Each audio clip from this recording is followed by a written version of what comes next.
Hello fellow Helldivers, Thornton here, and with the brand new update just around the corner, there's a lot of messages actually being hidden in the game, so we're going to go over that and how seasonal content is broken up in the game and what we can be expecting. But without further ado, let's jump into today's topic. So, everyone is highly anticipating the major update coming to Helldivers 2. Around the time of May 8th to May 13th, we're going to get some big information. However, it does seem like Helldivers and Arrowhead are doing some campaigning outside of that. There's a new Twitter user that popped up, Major Truth, and he's following some devs and also followed only by some key members of Arrowhead, and he showed us some assets such as this right here. There's something weird in the sky, something we've never seen before right here on Super Earth, and what's interesting about it is it's using assets from in the game that only developers would have, and it does show something flying in the sky. I'll go ahead and play the clip right here.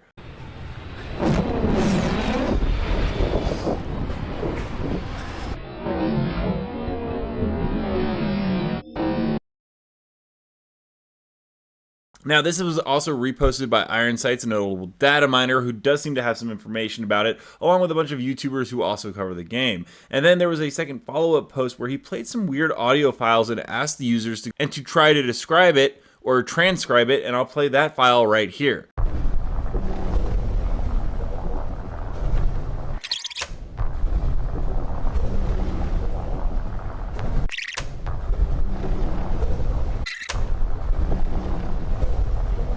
Now, obviously, I can't glean much from this. I'm interested if anyone in the comments can actually figure it out, but this does seem to indicate that the next major update is coming. It's going to involve Super Earth, and it's going to be pretty big with the Illuminate. That being said, the way that they have actually structured seasonal content is pretty interesting, and we actually know a lot about it, so let's dive into why seasonal content in this game is a little bit different than other major titles. As most of you know, we get war bonds, and they do release about once a month, but that wasn't always going to be the case. In fact, Iron Sights, one of the most notable data miners out there, went ahead and let us know that there were certain seasons, in fact one called Seasons of Liberty, and it had different armors and progression systems, as you can see here, which is quite different from the traditional warbond system we had. In fact, there was a post that showed up some images where you could buy some weapons specifically with super credits. There were super sales, there were different armor rarities and recolors. Now, in a weird way, this has actually come true to the game. In case you guys haven't noticed, we do get certain weapons actually in the superstore, such as the batons, and then also, interestingly enough, we also had the Warzone collaboration, which did have specific weapons that were available for purchase that were tied to Killzone. And also, you should have gotten the second page for free if you just logged in. It was something that they said they were going to go ahead and do for the community after receiving a bit of backlash. That being said, Iron Sights gave us some pretty interesting information, such as that Season 1 was called the Trial War, and that there was up to 3 seasons worth of content that was stored in the game files. Now, you might think that, oh, seasons just became war bonds, but what is most likely is the fact that seasons actually turn into these big updates, such as the Escalation of Freedom and the more recent one, Omen of Tyranny, meaning that we have seen 2 seasons, and well, where's the other one? A season, which if we look at any other live service game, let's take Apex Legends for example, lasts around 3 months or so. Now, what most likely happened is that the updates, these big new seasons, actually got turned into things like the Escalation of Freedom, which we got back in August. Now, there was the release date of the game back in February, and then we got our first season with Escalation of Freedom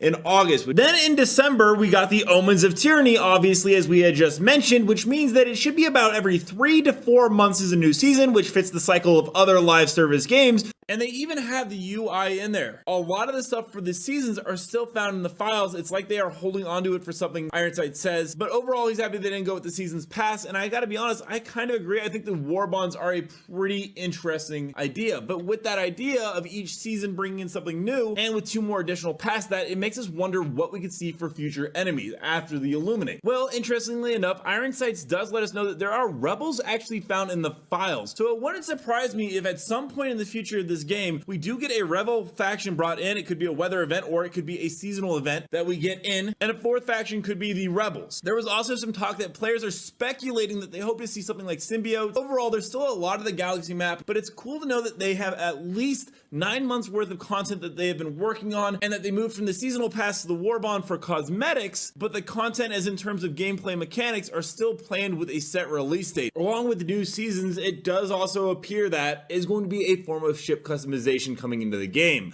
Iron Sights actually said there are multiple ship customization options. Right now, it's probably only a dev thing, but it makes sense that eventually we'll be seeing it, especially with clans coming into the game. There's also some talk about armor customization, which may be a feature in the future, but as of right now, there was nothing talked about it well in the files.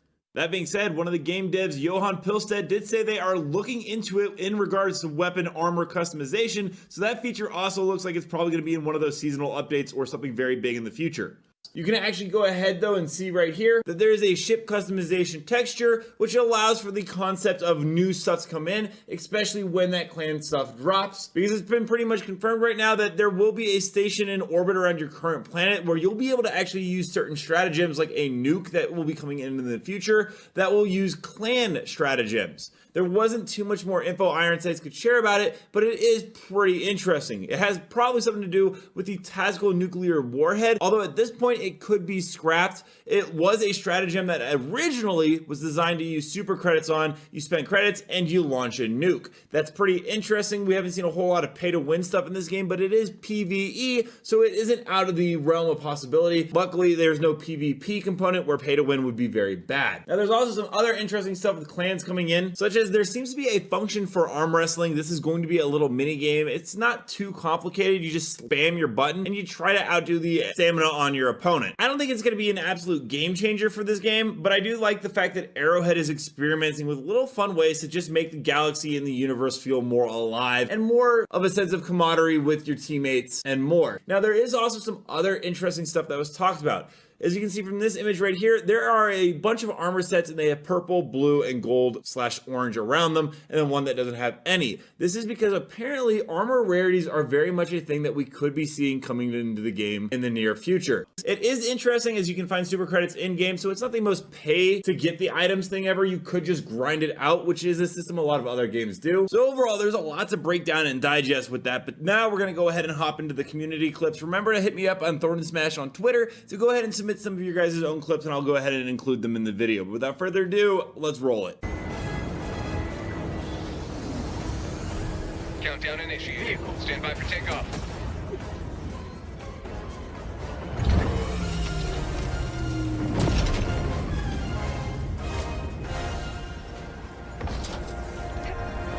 This is Pelican 1, preparing for touchdown.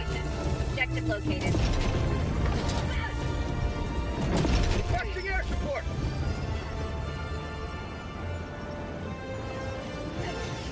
Extraction complete.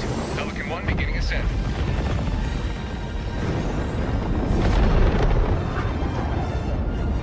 Another victory for the right side of history.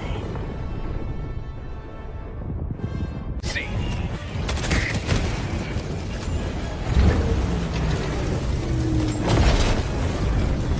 Extraction complete. Pelican 1 beginning ascent.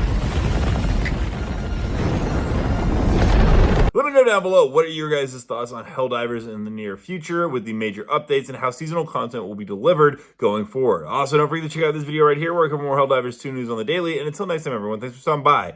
Keep spreading managed democracy.